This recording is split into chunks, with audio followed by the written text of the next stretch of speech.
Talking to Charlton manager Karl Robinson ahead of Friday's match at Coventry.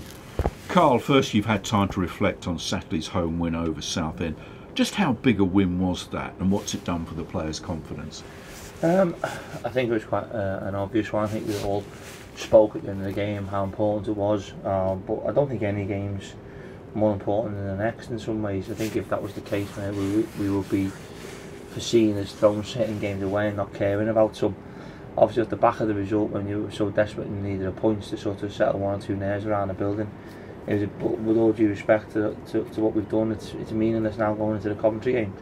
If you want to be a good team, I said to you, one win doesn't all of a sudden mean that you're good. Okay, you can enjoy it, but it's about building some sort of momentum going into the back end of the season, or going to the end of the season, and focusing on new challenges that lie ahead of us. And the next challenge laid down is a back-to-back win, and then it'll be stay unbeaten till the end of the season. And that's got to be the aim of the team. That's got to be the aim of me. It's got to be the aim of everybody in the building. You can't just think you've cracked something by one result, and I think that's been a problem. I think the mentality maybe in the place has been, oh, we've won a game with a good team now. And that's couldn't be further from the truth. Good teams consistently put performance in and consistently put points on the table, and that in some ways is a definition of a good team, is the one that keeps winning and has that mentality to keep winning.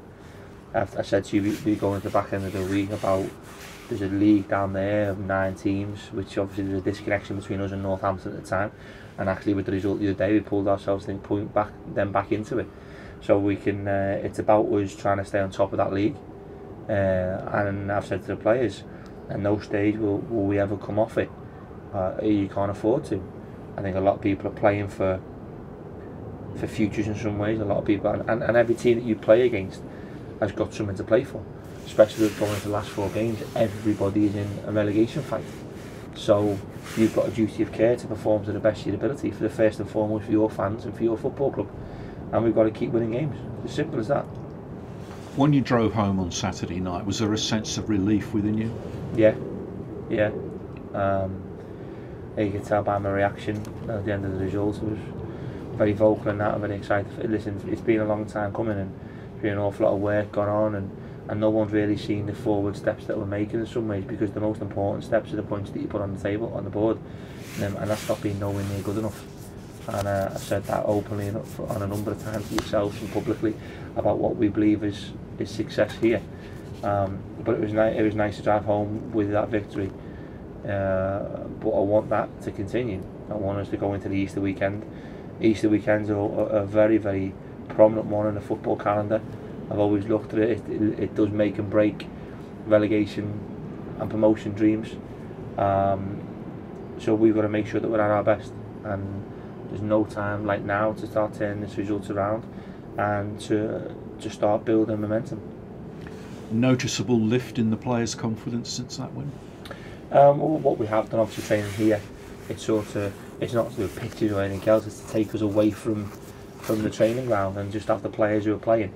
And when you come to the back end of the season, obviously, when we've got such a massive club like that we're associated with, there's so many young players and 23s players that have got different objectives to fulfill at the end of the season, and sometimes you can get wrapped up in so many people.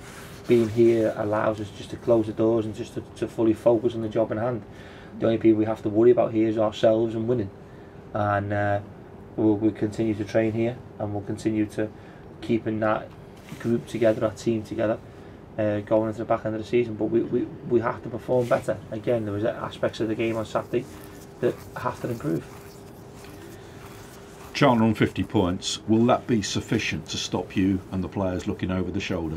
No. What's your target? It's not so much set the target, because what I don't want to do is set the target of say 52, 53, 54 points and then get to it on Friday. And with 3 games to go. Ideally 60 points would be something you'd look to get, which is 3 wins and a draw. This team, these players are capable of winning all 4, but only with the right mentality. If we don't, we have nobody else to blame other than ourselves. You go to Coventry, who still believe they've got a fighting chance to stay up, and their manager echoed that last week by saying they've got to win all their games. You're going to come up against a tough proposition, aren't you?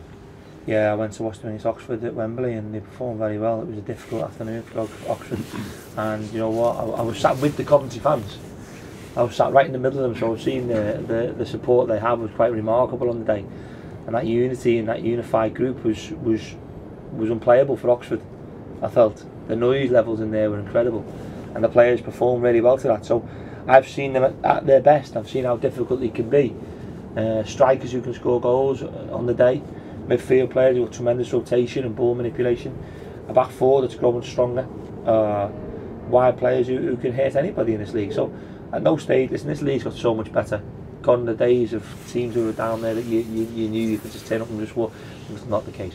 The manager's gone in and done a great job, and he's galvanised the team, and we've got to make sure that we go there and push the best of our ability. Listen, them and us fighting for whatever we're fighting for, we both have to go in to try and win, and that's just what we have to do.